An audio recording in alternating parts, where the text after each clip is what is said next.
नमस्कार. हिंदुस्तान पोस्टमध्ये आपल्या सर्वांचं हार्दिक स्वागत आहे. मी चंद्रशेखर नेने, आंतरराष्ट्रीय घडामोडींचा अभ्यासक. माझ्याबरोबर सतीश व्हिडिओग्राफर आहेत. आज आपल्याबरोबर एक अत्यंत आनंदाची घटना शेअर करायची आहे. आज पहाटे 12:30 ते 1च्या मध्ये भारतीय लष्कराच्या अतिशय धाडसी आणि अतिशय अचूक मोहिमेचा शुभारंभ झाला. अवघ्या 10 मिनिटांमध्ये आपण ही मोहीम फत्ते केली. मोहिमेचं नाव आहे ऑपरेशन सिंदूर. 22 एप्रिलला पहलगाममध्ये आपल्या निरपराध बांधवांची जी हत्या धर्म विचारून अशी हत्या केली होती पाकिस्तानच्या दहशतवाद्यांनी, आणि यावेळेला ते पाकिस्तानी सैनिकच होते हे पण सिद्ध झालेलं आहे. तर त्यांनी जी हत्या केली होती त्याचा बदला भारत सरकार घेणार अशी पंतप्रधान नरेंद्र मोदींची घोषणाच होती. आणि भारतातही अनेक लोक विचारायला लागले होते की कधी घेणार, किती दिवस झाले, अजून काही केलं नाही. परंतु नरेंद्र मोदींचं वैशिष्ट्य असं आहे की ते संपूर्ण योजना बनवल्याशिवाय, सगळी माहिती मिळाल्याशिवाय कधीच अशा प्रकारचे हल्ले करत नाहीत. शिवाय असे हल्ले करण्याची आगाऊ सूचना देण्याची त्यांची पद्धत नाही. त्यांनी वारंवार सांगितलं होतं की याची शिक्षा पाकिस्तानला केली जाईल, आणि ती शिक्षा कधी करायची, कशा प्रकारे करायची, केव्हा करायची, कुठे करायची, हे सगळे अधिकार भारताकडे आहेत.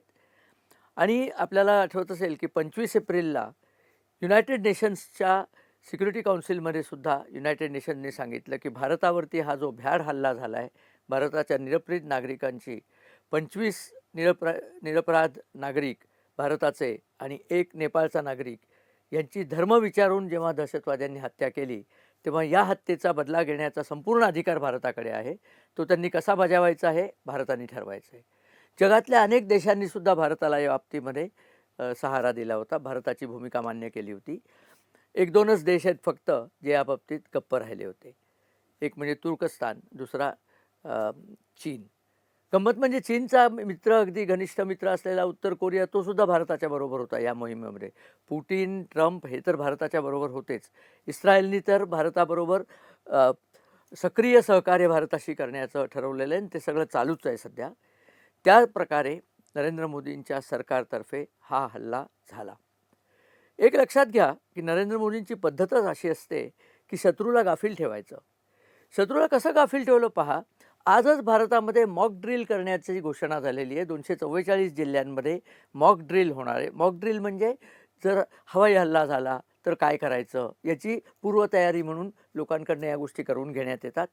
सायरन वाजवला जातो. सायरन वाजल्यानंतर नागरिकांनी ताबडतोब आपल्या घरामध्ये न थांबता मोकळ्या जागेत जमायचं असतं, कारण बॉम्ब हल्ला झाला तर घर पडलं तर घरामध्ये थांबलेली माणसं चिडून मरतील. नंतर सगळ्यांनी एकत्र राहायचं असतं. सगळ्यांनी दिवे घालवायचे असतात. अंधार रात्र असली तर ब्लॅकआउट करायचा असतो. अशा अनेक त्याच्यामध्ये आहेत. त्या सूचनासुद्धा सगळ्या ज्जिल्ह्यांना देण्यात आलेल्या आहेत. मुंबईसुद्धा मॉक ड्रिलमध्ये सामील आहेच. परंतु याचा अर्थ असा पाकिस्ताननी लावला की आता तर कुठे हे मॉक ड्रिल करतायत, म्हणजे प्रत्यक्ष हल्ल्याला अजून अवकाश आहे. आणि पहा, मॉक ड्रिल आज करायचं त्याच्या आधीच हल्ला करून मोकळे झालेत. आणि हल्ल्यामध्ये काय केलं आहे तर 9 ठिकाणी हा हल्ला केला आहे. 9 ठिकाणी पाकिस्तानचे जे दहशतवादी संघटनांचे तळ आहेत त्या तळांवरती हा हल्ला झालेला आहे. या 9 ठिकाणांमधले 4 ठिकाणी हे पाकव्याप्त काश्मीरमध्ये आहेत. POJK ज्याला म्हटलं जातं, पॉक ऑक्युपाईड जम्मू काश्मीर. आणि 5 ठिकाणं ही पंजाबात आहेत. म्हणजे पंजाबात आहेत याचा अर्थ असा की 2च फक्त स्थळं ही नियंत्रण रेषेच्या पलीकडे आहेत, पण आंतरराष्ट्रीय सीमेच्या पलीकडे नाही आहेत. परंतु पंजाबातली तर आंतरराष्ट्रीय सीमेच्या पलीकडेच आहेत. त्यातलं सर्वात महत्त्वाचं स्थळ जे मी यापूर्वीच्या व्हिडिओत सांगितलंही होतं की जिथे हा हल्ला करायला पाहिजे, ते आहे मुरितके. मुरितके हे एक गाव आहे आणि ते साधारणपणे तिथे मरकज तायबा नावाची जी जागा आहे, मरकज या अरबी शब्दाचा अर्थ सेंटर असा होतो, केंद्र, स्थान. तर तैयबा लष्कर तैयबाची LETचा जो मुख्य कॅम्प आहे तो मरकज तायबा आहे, आणि तो मुरितकेमध्ये आहे. हा लाहोरच्या उत्तरेला 40 किलोमीटरवरती आहे. लाहोर जे पाकिस्तानचं नाक समजलं जातं, लाहोरपासून 40 किलोमीटरवरती आपण हल्ला केलेला आहे, आणि संपूर्ण त्यांचा तळ उद्ध्वस्त झालेला आहे. हा हल्ला मिसाईल्सनी करण्यात आला. आपल्या वायुदलांनी त्याच्यामध्ये अतिशय महत्त्वाची भूमिका बजावली, आणि तितकीच महत्त्वाची भूमिका आपल्या रॉच्या गुप्तहेरांनी जे पाकिस्तानमध्ये पसरलेले आहेत त्यांनी बजावली. रॉच्या गुप्तहेरांनी नेमकी माहिती पुरवली होती की कुठे कॅम्प आहेत, कॅम्पचे कोऑर्डिनेट्स म्हणजे कॅम्पचा अक्षांश रेखांश पुरवले होते. कॅम्पमध्ये आत्ता माणसं आहेत, किती दहशतवादी आहेत या प्रकारची सुद्धा माहिती दिली होती. नुसता कॅम्प उडवण्यात काय फायदा हो, माणसं इथे मारायची आहेत ना आपल्याला, मुख्य म्हणजे माणसंच मारायची आहेत. आपले जर 26 लोकं मारलेली आहेत तर त्यांची कमीत कमी 26,000 लोकं तर मारायला हवीत, त्याहून जास्तीच खरं म्हणजे. हे आपण करणार आहोत. तर मुरित्केला एक प्रचंड मोठा धक्का बसलेला आहे, कारण आपल्या विमानांनी जाऊन तिथे मिसाईल्स मारलेली आहेत. आता ही मिसाईल्स 2 प्रकारची होती. राफेलनी हे सगळा हल्ला केलेला आहे. राफेल विमान आपलं जे आहे त्या 2 प्रकारच्या मिसाईलमध्ये एक होतं स्काल्प. ते स्काल्प मिसाईल हे क्रूज मिसाईल आहे. क्रूज मिसाईलचा अर्थ असा, ते बराच वेळ जमिनीच्या सरपट जमिनीलगत असं आडवं जातं. नॉर्मल मिसाईल कशी अशी उडतात आणि जाऊन पडतात खाली, परंतु हे आडवं जाणारं जे मिसाईल असतं ते राडारमध्ये पकडमध्ये येत नाही, कारण ते फक्त 150 फूट उंचीवरनं जातं. 150 फूट उंचीवरच्या मिसाईलचा मागोवा राडारने घेताच येत नाही, कारण त्याच वेळेला जमिनीचे रिफ्लेक्शन्स पण येत असतात, त्यामुळे सगळा गोंधळ होऊन जातो. तर हे क्रूज करत मिसाईल जाईल आणि जिथे जायचं तिथे ठोकेल. या मिसाईलमध्ये तंत्रज्ञान असं आहे की तुम्ही जिथे जाणार आहे त्या जागेचे फोटो याच्यात स्टोअर केलेले असतात आणि तो खालचं बघत असतो आणि त्या फोटोला जुळती जागा आली की तो उडवतो. आणि हे सगळं रात्रीच्या अंधारात सुद्धा करण्याची त्याची क्षमता असते, कारण त्याच्यामध्ये इन्फ्रारेड सेन्सर आणि कॅमेरे बसवलेले आहेत. तसंच दुसरं मिसाईल आहे, त्या मिसाईलचं नाव आहे हॅमर. हॅमर हे म्हणजे एक त्या हॅमरचं ॲक्रोनिम आहे, high attitude missile with extended range, अशा प्रकारचं ते मिसाईल आहे हॅमर म्हणून.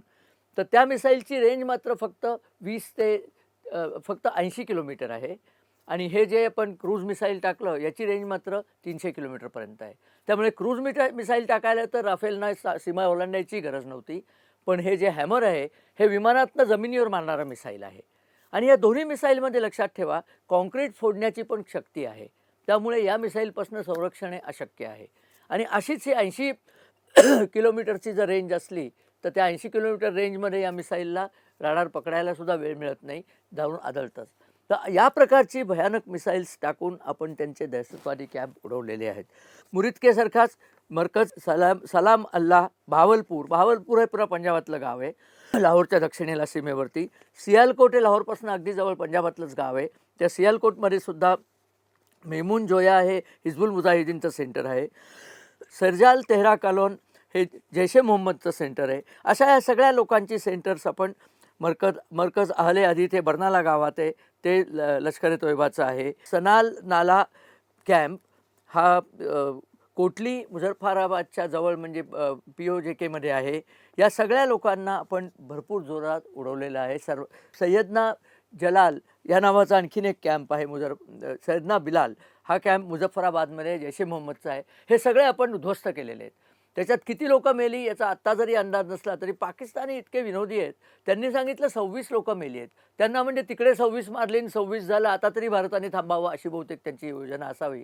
पण आपण काही थांबणार नाही आहोत. हा तर पहिला एक नमुना आहे की आपण कसे हल्ले करणार आहोत.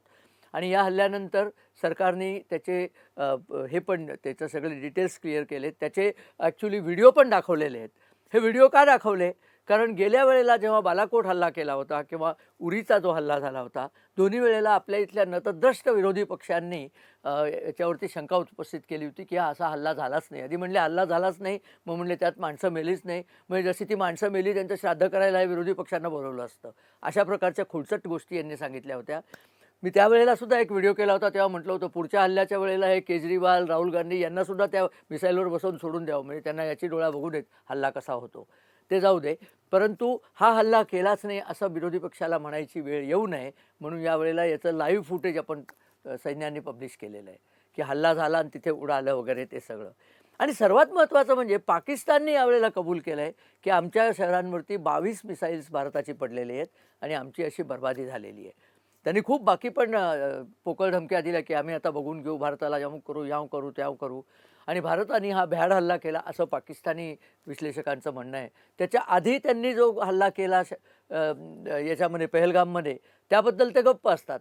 तो खरा भ्याड हल्ला होता, कारण तो निरपराध आणि निशस्त्र नागरिकांवर होता. हा दहशतवाद्यांवर हल्ला आहे, काय वाटेल ते सांगतात. मदरशामध्ये लहान लहान मुलं होती ती मारली, अशा प्रकारची घोषणा पाकिस्तानमधून झालेली आहे. म्हणजे काहीही करून जगापुढे रडत जायचं की पहा भारत आम्हाला मारतो. आधी तुम्ही काय केलं ते सांगायचं नाही. ही हमासची टेक्नॉलॉजी आहे. हे असंच्या असं हमासने 7 ऑक्टोबरला इस्रायलवर हल्ला केला होता. निरपराध निशस्त्र नागरिकांना मारलं होतं आणि जेव्हा त्यांच्यावरती हल्ला झाला तेव्हा जगभर बोंबलत सुटले की आमची मुलं मरतात, आमच्या बायका मरतात. अरे ते मुलं बायका मरतात कारण तुम्ही लपून तिथे बसता मुलांमध्ये आणि बायकांमध्ये. आजसुद्धा हा जो हाफिज सईद आहे आणि मसूद अझहर आहेत त्यांची कुटुंब मेली आहेत बरं का बाय द वे. ते दोघं तिथे नव्हते, पण ते दोघं लाहोरमधल्या दाट वस्तीत कुठेतरी लपून बसलेत. ते कुठे लपलेत हे सुद्धा माहिती आहे. जोहर बाग म्हणून लाहोरचा जो भाग आहे तिथे जोहर टाऊन, त्या जोहर टाऊन हा श्रीमंत भाग आहे लाहोरचा. तिथे 116 जोहर टाऊन हा त्याचा बंगला आहे हाफिज सईदचा. तिथे तो लपलेला आहे अशी बातमी आलेली आहे. ही सगळी बातमी रॉचे जे गुप्तहेर आपले पाकिस्तानात फिरत आहेत त्यांनी दिलेली आहे आणि त्याचा फायदा घेऊन आपण त्याच्यावरती हल्ला करणार होतो. तो आता वाचत नाही. तो वाचणार नाही, मसूद अझहर वाचणार नाही, अब्दुल मक्की वाचणार नाही. त्यांची जी कधी यादी आहे त्या सगळ्यांना टिपून टिपून आपण मारणार आहोत. पण त्याचा वानोळा म्हणून त्यांचे जे दहशतवादी कॅम्प होते ते आपण समूळ उद्ध्वस्त केलेत. इथे आपण थांबणार नाही आहोत. अजून पाकिस्तान आता जगाभर पुढे रडत चाललेलाच आहे. पण आपण पाकिस्तानवरती अनेक पद्धतींनी हल्ला केलेला आहे. एक म्हणजे आपण त्यांचे पैसे अडवलेले आहेत. IMFला आपण सांगितलं आहे की पाकिस्तानला एकही पैसा देऊ नका, तुम्ही दिलेल्या पैशातनं ते दहशतवादाचं पोसतायत, असं आपण सगळीकडे जाहीर करत चाललेलो आहे. युनायटेड नेशन्समध्ये पाकिस्तान एकटा पडलेला आहे आणि एकूण भारताचे हे हल्ले हे द्योतक आहे की भारत हा ऐकून घेणारं राष्ट्र नाही. पूर्वीचं जे काँग्रेस प्रणित सरकार होतं काहीच करायचं नाही, नुसतं कडक खलिते पाठवायचे, तसं हा मोदी सरकार करत नाही. मोदी सरकारने सांगितल्याप्रमाणे मी केव्हा हल्ला करीन, कसा करीन, कुठे करीन ही माझी मर्जी आहे. तुम्ही हल्ला केलेला आहे, आता आमची पाळी आहे आणि आता आम्ही तुम्हाला सोडणार नाही. बहुतेक असीम मुनीर तो पळूनच गेला आहे, त्याचं काही स्टेटमेंटच नाही आहे कारण. पण असीम मुनीर आणि पाकिस्तानचे जे इतर नेते पळून गेलेले आहेत त्यांनासुद्धा आपण सोडू असं नाही. हा पाकिस्तानी जनतेकरता इशारा आहे की त्यांनी जर आपली वाकडी चाल सोडली तर कदाचित भारत म्हणेल की तुम्हाला आम्ही तेवढी कडक शिक्षा करणार नाही. परंतु या घटनेचा फायदा घेऊन भारताने आता POJKवरती ताबा मिळवणं अत्यावश्यक आहे आणि मोदी आणि त्यांचं सरकार हे करतीलच. या सगळ्या हल्ल्यामध्ये नरेंद्र मोदी, अजित डोवाल, नंतर S जयशंकर, राजनाथ सिंग आणि बाकी रॉचे डायरेक्टर आणि तिन्ही सैन्यदल प्रमुख हे सगळे याच्यात सम्मिलित होते. नरेंद्र मोदी तर रात्री 12पासून हा हल्ला बघायला थांबले होते. त्यांना लाईव्ह हल्ल्याचं चित्रण आपण दाखवलेलं आहे सैन्याने आणि अतिशय चांगलं. आज नरेंद्र मोदी संध्याकाळी राष्ट्राला उद्देशून एक भाषणसुद्धा करणार आहेत. त्यावेळेला आपल्याला आणखीन डिटेल्स ते पुरवतील. पण हा अतिशय मानाचा तुरा भारताच्या मुकुटात खोवला गेलेला आहे. धन्यवाद करतो मी नरेंद्र मोदी, त्यांचं संपूर्ण मंत्रिमंडळ आणि सैन्य आणि गुप्तहेर खातं आणि Ajit Doval national security adviser या सगळ्यांनी मिळून पाकिस्तानची नांगी मोडलेली आहे. अजूनही त्यांच्या उरलेल्या नांग्यासुद्धा मोडायच्या आहेत आणि ती घटना आता होतच जाईल. आता इथनं मागे वळणं नाही आहे. त्यामुळे आता बघूया पुढे काय काय होतं ते. आता आपल्याला जर हा व्हिडिओ आवडला तर आपण आपल्या मित्र आणि परिवाराबरोबर शेअर करा. आमच्या चॅनलला सबस्क्राईब करा. आपले लाईक्स आणि आपले कमेंट्स आमच्याकडे येऊ देत. व्हिडिओ बघितल्याबद्दल धन्यवाद आणि नमस्कार.